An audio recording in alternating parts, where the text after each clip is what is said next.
All right, we have Lucas Shaw here with us from Bloomberg. First time on the pod. Welcome. Yeah, thanks for having me. Excited to chat. Yeah, this is a topic I know you've written about. It's something I've been thinking a lot about. I feel like for years now, the debates around music streaming model payouts have been going on for a while. Things definitely intensified the beginning of this year, and we're seeing more comments, more partnerships, but still not much movement. But every time I see this, I feel like I just always gravitate back towards the record labels and the streaming services have two different incentives on what growth looks like, what success looks like. And I feel like that's the underlying problem towards with so much of this. What's your take on it? Yeah, I mean, it's funny. For a while there, well, when YouTube first came around and Spotify and streaming, there was all this tension between music companies and streaming services because music companies felt like tech companies had sort of killed their business and blamed them for a lot of their problems. And we're always complaining about royalties and all that. And then I would actually say for the last 5 years, there's been relative like calm and happiness because music industry revenues have been going up. All the record labels are doing pretty well. The streaming services continue to grow. And now we've hit this another inflection point where the current model, which has again worked great for basically a decade, has started to slow. You know, the record labels revenue isn't growing as quickly as it has been. And the streaming services, though they're still growing, they're growing in a lot of places like India, Southeast Asia, where the average person's not paying that much. So the revenue doesn't quite compare. And so hence why we have now a lot of noise over the last 6 to 9 months around, a new model, quote unquote, for music streaming. Mind you, SoundCloud has been proposing a new model for a long time, and most of the majors just like didn't buy into it. And we can get into it. And I think to some extent that's you talking about the different priorities. And the labels are talking about like their own version. If SoundCloud says fan-powered royalties, the labels want to talk about artist-centric. But they've provided almost no detail as to what they want this new model to be. But I don't know, maybe you can design it for them. I think you highlighted the inflection point, which is part of this issue. We saw so much growth. Growth is now starting to slow down.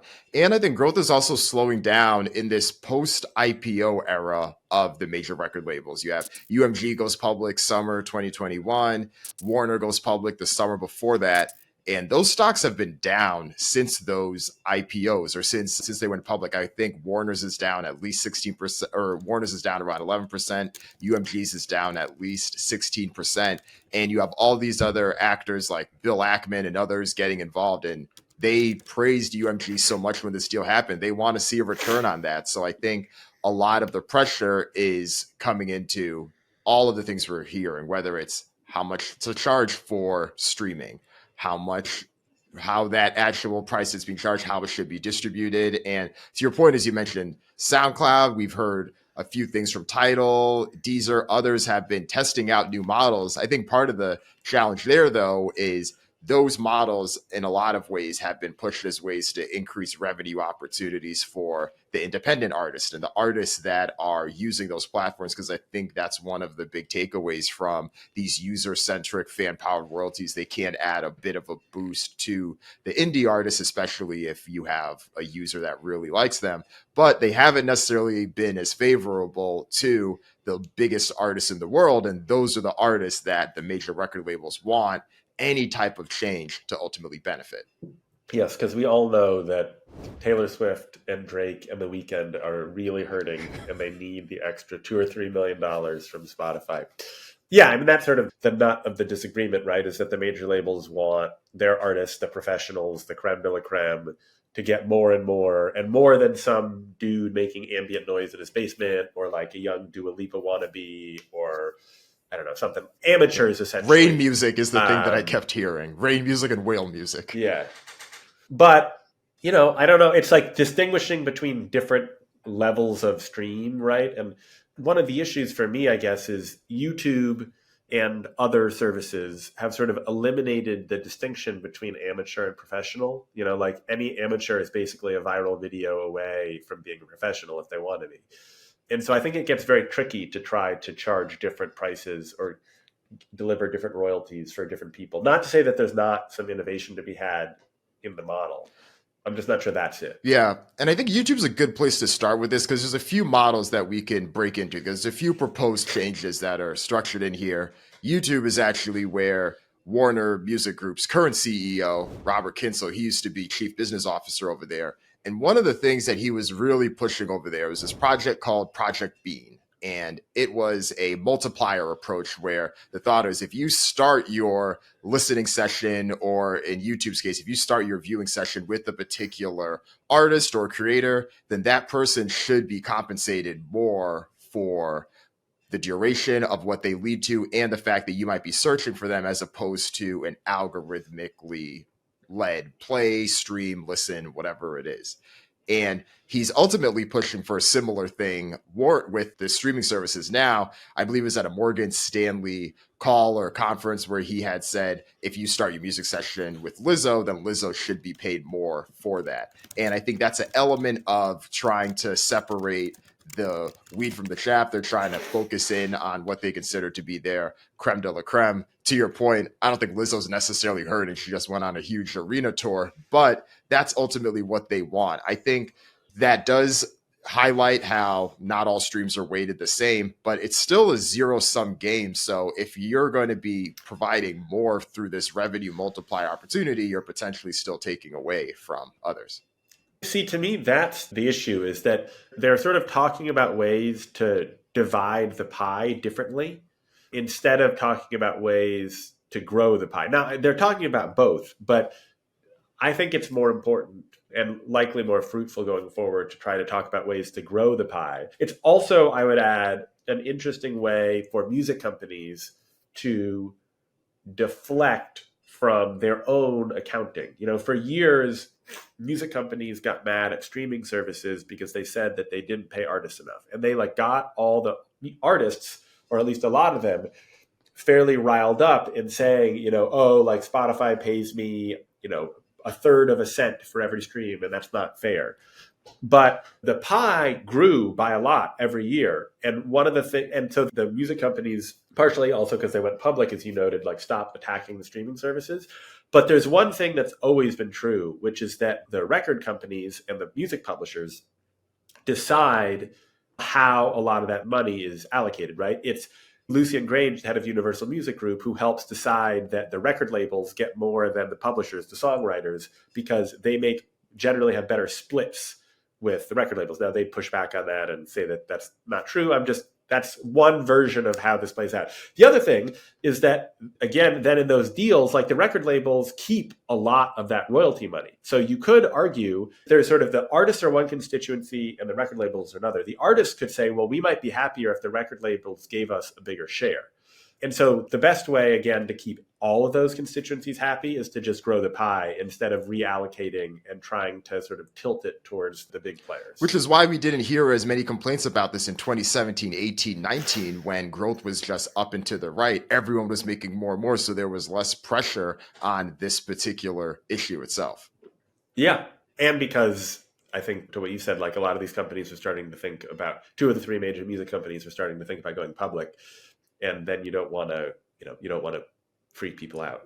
Stability is good when you have public markets. Right. And that's the other challenge that we often hear. So one of the broader underlying debates that we've been hearing about is whether you keep the current model, pro-rata, which pools all of the streams, and then that then gets paid out to the rights holders depending on their share of those streams. And then that is a percentage of the overall revenue that comes in, both for subscription and then for ad support. And then, of course, on the user-centric side, it shifts to the per user perspective. And that's where things can get so wild and hairy, because if I don't log into Spotify for a month and I only listen to one artist versus 3 artists that I love come out the next month, they're still all splitting that same $10 a month. And that happens for everyone. So it makes the revenue less predictable and all of these things. Granted, those are extreme cases, but if you look at that on a magnitude level, it can lead to much more variability that publicly traded companies don't generally like.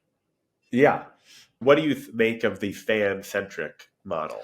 I do think that if we were starting from scratch, I think that's the better way to go about it, because I think we're now looking at fan-centric in this lens of how it disrupts the current model. I do think that if we started looking at things from, okay, how do you monetize that particular user? It centers everyone a bit more on the focus of, okay, how do we end up getting that sole user to stay on the service, to want to stay committed, to make sure that we're offering things that they want. And I do think that there's gamification that would happen on both sides, but I think from a net positive perspective, I do think that that is the one that generally leads to the more fair outcomes. I still think there's plenty of issues with it, but that's, if we were starting from scratch, that's what I would say. It's just tough now because we're now a decade and a half in. And is there a version, or are there other tweaks to the model that you think have a chance of being widely adopted? Yeah, there's a few things. So I think one of the things we haven't talked about a lot is duration, because that's a whole nother aspect of this debate. So right now, the streaming services don't clock a stream until it has at least 30 seconds of a particular song. So whether you have a 31-second sleep track that is just added to Spotify, or you have Bohemian Rhapsody, each of those songs is essentially counts the same. I think that there should be something in place that compensates you listening to that longer song more than that. I do think, though, that the challenge is you're still taking away from that. But in generally speaking, the songs that are 31 seconds mostly aren't necessarily to the same degree, quality, whatever it is, of a song that would be, you know, that 3, 4, 5+ minute range. Yeah, although couldn't that also benefit if people wouldn't people just start uploading like 45-minute sleep tracks, and they can manipulate it that way? I mean, that gets into the other issue that obviously comes up a lot and has become sort of a big topic over the last year in particular, is the idea of fraud, which I see, I mean, a certain amount of that is just always going to happen, but if you really wanted to discriminate against a particular genre or a particular type of listening, that would be the big one. If you buy into these estimates that like 10% of music listening is fraud, you know, that's billions of dollars that are going to people who maybe don't deserve it. Right. And that's definitely one of the cons there. I think about, the thing is, one of the things I started to accept was there's always going to be some level of fraud or issue with it, because I was thinking about the flip side. Let's say that we went to this user-centric model, and let's say that Spotify, Apple, Amazon, all of them were on board. What would fraud look like from that perspective? And the place I led to is the streaming farms would look less like these places that just have endless songs just playing on repeat, but it would be more like having, whether it's fraudulent users or bots or other people just signing into a service, playing one stream from one song or one artist, or setting up an account and then going from there. And it made me think back to the CD era or even the tape era, where artists and their own record labels would go buy their own albums and things like that. And granted, maybe not necessarily fraud, because it's just, you know, one distributor going further down and buying directly from the retailer, but there's always some type of issue there. And to your point as well, it could also just lead to 45-second tracks or endless tracks to game the duration, day-long playlists. So there's potential issues either way, because I think even with the current model, granted, we haven't necessarily talked about streaming itself and some of the gamification that happens there, but all of these longer albums, shorter releases, music is always adapted to its business model regardless. And I think this is another aspect of this, and that could likely happen again if things ever shifted to a more user-centric approach. Yeah, we just need more people to pull a Tierra Whack and release a 15-minute album. I know. Works for our short. I feel like Ice Spice is kind of an interesting example of this. I feel like all of the songs on her most recent mixtape are, I don't think any of them are longer than 3 minutes. They're all within 2 or maybe even a minute and change. So she's another one that probably lines up here. What do you think? How do you think this actually plays out, though? Because that's the piece that I've been thinking a lot about. Because since the beginning of the year, Lucian had his letter that he put out that called for a change. We've seen Kinsel and others speak about this. And Universal has also partnered with SoundCloud. They partnered with Deezer. They partnered with Tidal for a new model. We've seen these announcements come. We've seen these partnerships happen, but we haven't exactly seen new developments since then. And I still have to imagine that it's going to take a lot for Spotify or Apple or Amazon, especially the bigger ones, to want to play. So part of me is skeptical on whether these changes will happen in the same way, because I think that the labels just feel a bit of pressure where them, their shareholders, and others want to be able to continue to grow, especially post IPO.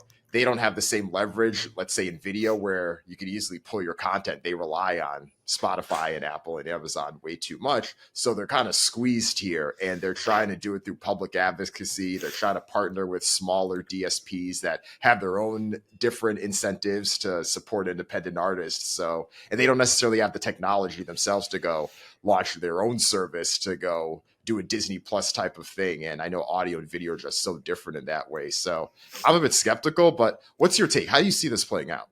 Yeah, I mean, I share your skepticism. Until a major music company can point to an arrangement with one of those smaller independents, the Deezers, the Titles, the SoundClouds, and say, we've figured this out, and this is why it's better for us, I don't think they're going to have any success convincing the bigger players. And if you look at the priorities of Apple, Amazon, YouTube, and Spotify, sort of the big four, Apple, Amazon, and YouTube, on the one hand, could be persuaded because, they don't have a lot to lose there, but they don't have a lot of reason. Like, they're not relying on their music services to make a ton of money, to make them profitable. I mean, all these companies are under pressure to improve their financials, but it's not clear how, like, reforming the model to benefit major labels and or artists in any way benefits them. If anything, most of these companies have wanted to reduce the power of major labels because them having a lot of leverage makes their negotiations more complicated. You look at a Spotify, they would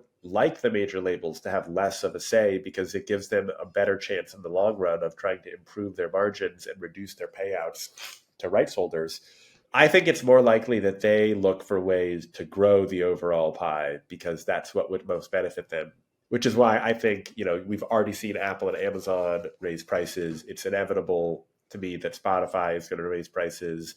They're now trotting out or about to release a higher priced, high quality service. I don't think those really matter, but raising prices on the base service to me is just such a no-brainer. I mean, the idea that Spotify still costs $10 a month is insane to me. And then maybe there are other ways that they can make money from artists, right? I've certainly heard folks in the industry say, well, why can't they do more sort of monetize fandom and find ways they know who all of the fans are for Pink Panthers or Ice Spice or Beyonce, whoever it is. Can they find like the most ardent 100,000 and find a way to sell them more stuff? That last piece, I think, is key because they have better data than that on anyone. They flex it to us every year with Spotify Wrapped. They tell me I'm in the 0.4% of an artist that I'm like, oh, I didn't even realize I was in that early of an artist. Or I got one recently. I was in the first 10% of people to listen to Post Malone and the 21 Savage song. And I'm like, okay, well, you're giving me this data. How do we then use that? And I feel like I've seen them float around a few ideas over the year. You remember back when Tencent was really starting to become more discussed in the West, and people were trying to see if Spotify was going to get into karaoke or tipping or things like that to try to replicate that model. You have this, no different than any other business, you have this data that tells you better than any other company who the top Uber fans are. Sure, you're not in the business of ticketing to those largest fans. I know they've tried to do some ticketing on a smaller scale, but beyond raising the prices, and raising the prices is still huge. I mean, obviously you go from not $10 to $11, you just increase your top line revenue 10% for your largest market. So that's huge. But yeah, what are those other ways to increase the pie? Because like 17, 18, 19, those years showed us, if you increase the pie and everyone is just continuing to make money up to the right, we hear less of these complaints about people trying to trade pennies, essentially.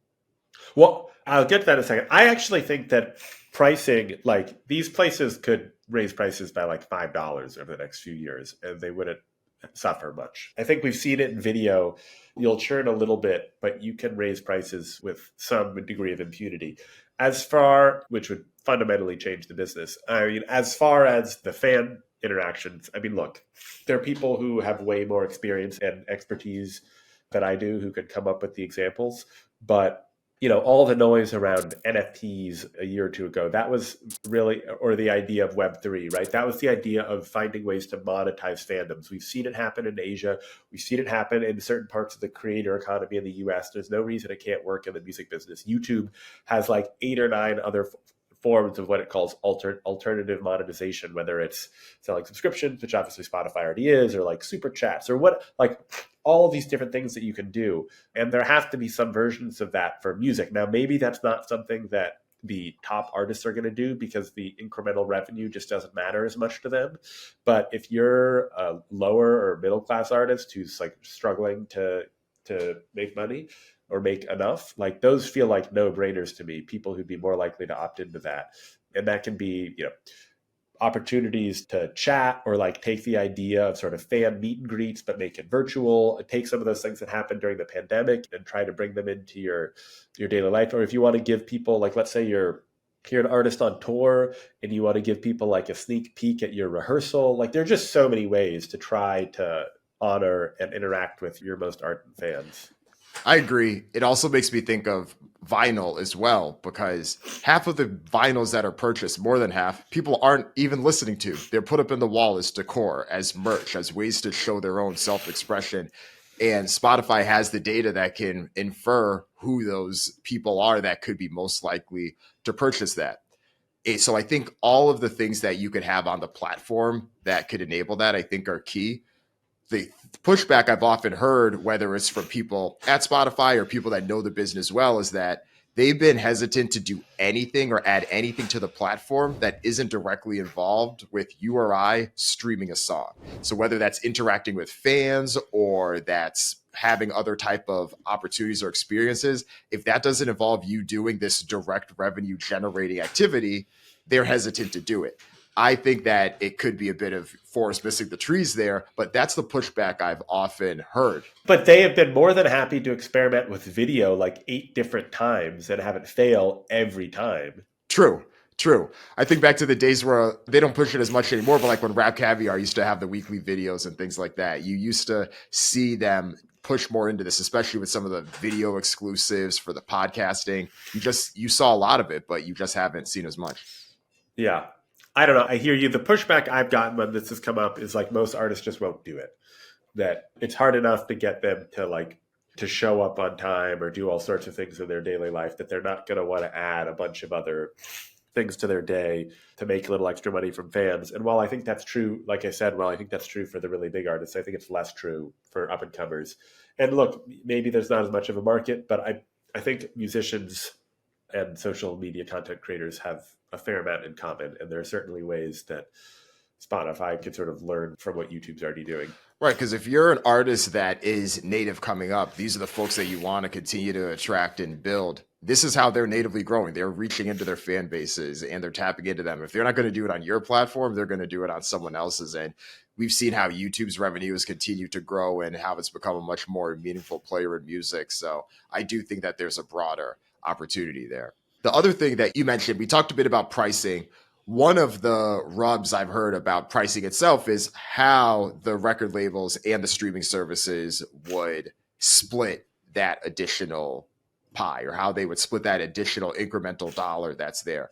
Because as we know from a high level, Spotify's $1 coming in, 30 cents of that dollar they keep internally for their own business. 70 cents of that dollar goes to all the various rights holders. But with that additional dollar, how do they then want to split that? Spotify feels like they would be doing the labels a favor by increasing that dollar that they add, and they don't necessarily want to just do that moving forward. They have these agreements in place.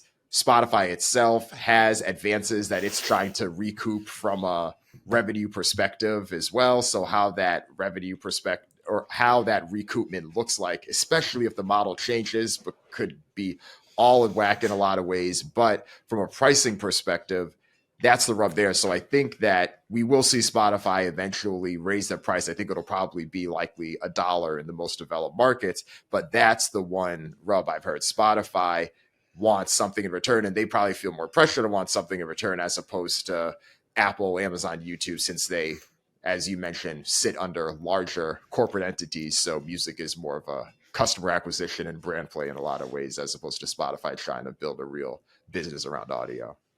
Yeah, I mean, and I guess the reason that the streaming services would want to change the splits is just to improve their margin, because I don't know, it feels like you could keep it the same.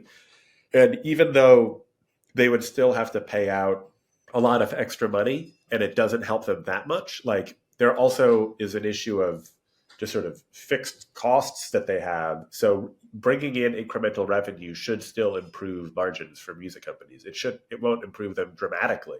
Excuse me, for streaming services, not music companies, but it will improve them.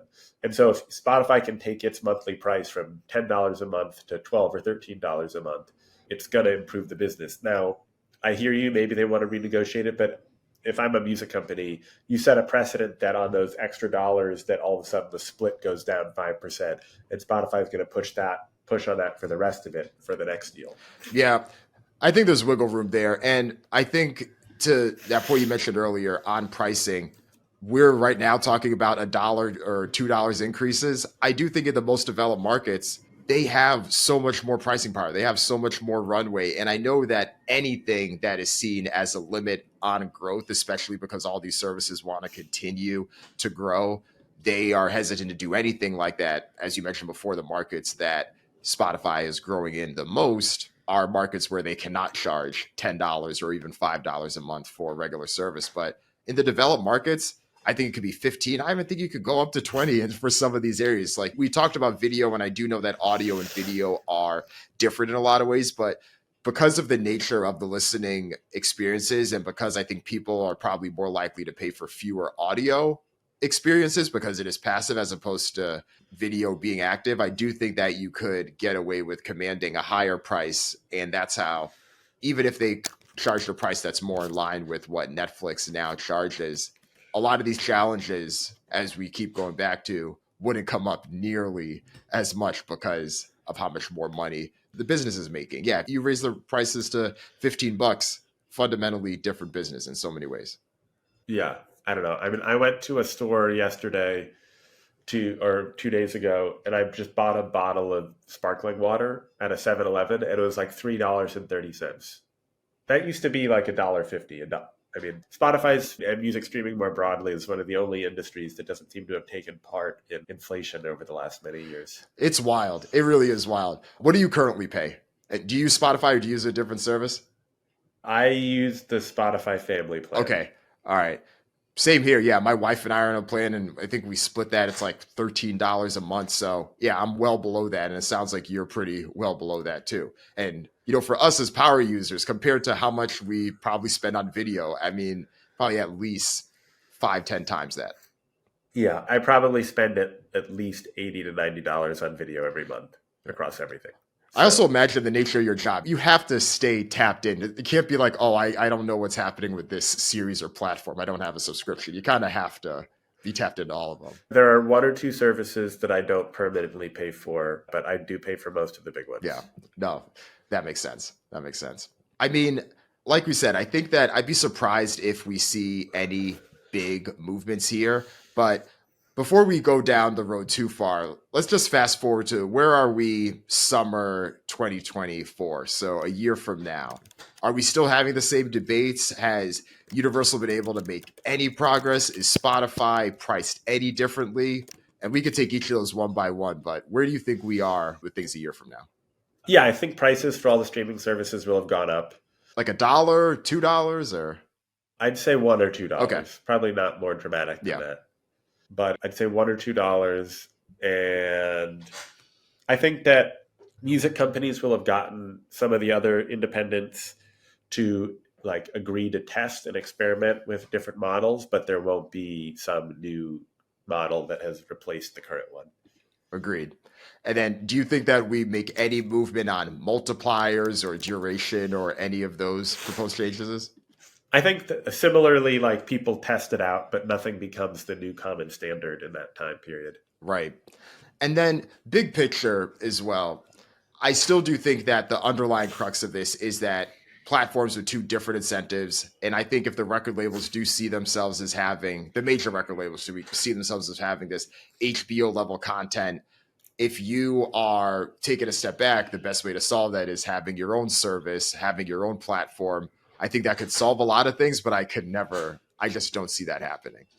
Do you think that could ever happen? An artist with their own service? No, not an artist with their own service, but let's say whether it was either a music company, one of the music companies, or if the majors came together and was just like, okay, this is our conglomerate major label plus service. No, they missed their moment. If they wanted to do that, they should have done it 10 or 15 years ago. Yeah. It reminds me, when was it? in the early 2000s. Do you remember Press Play? That was one of the UMG initiatives. Vaguely, Yeah. yeah. I mean, I feel like a lot has changed since then. So there were a few failed attempts, but yeah, I think they missed the moment. They missed the moment on that. But Lucas, good stuff. This was fun. Well, maybe we'll have to check back in case there's any more movement here. But for the people that are listening and want to stay tapped in with you, what do you got coming up?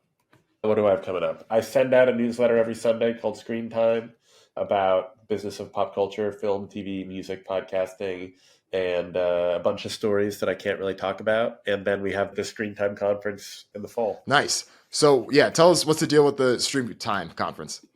It'll be, an event in Los Angeles, day and a half devoted to the business of pop culture, which is sort of what I cover and what my team covers. We'll have some of the biggest executives across film, TV, music, gaming, podcasting, social media on stage. I'll interview them or one of my colleagues. That's going to be, we have the CEO of Netflix, the CEO of Endeavor, one of the people who runs CAA, the person who runs gaming at Microsoft, Issa Rae, Bill Simmons, the person who runs the Universal Film Studio, likely with a filmmaker, 2 or 3 other people we booked that I can't talk about just yet. And I think, if you're interested in the business of culture, you should buy a ticket. It is expensive. Get your company to pay for it. But it's going to be an awesome event. I feel like, there obviously are a lot of conferences, but I think ours will be unique in its marriage of business and culture. The way my team covers things is we sort of bring together a lot of different industries that are typically seen as separate. And also it'll be global. Like we have already one and probably one more international speakers coming, that one of which is in music, that I think people will be pretty excited about. Awesome. Good stuff. Thanks, Lucas. Been a pleasure. Yeah, thanks, Dan.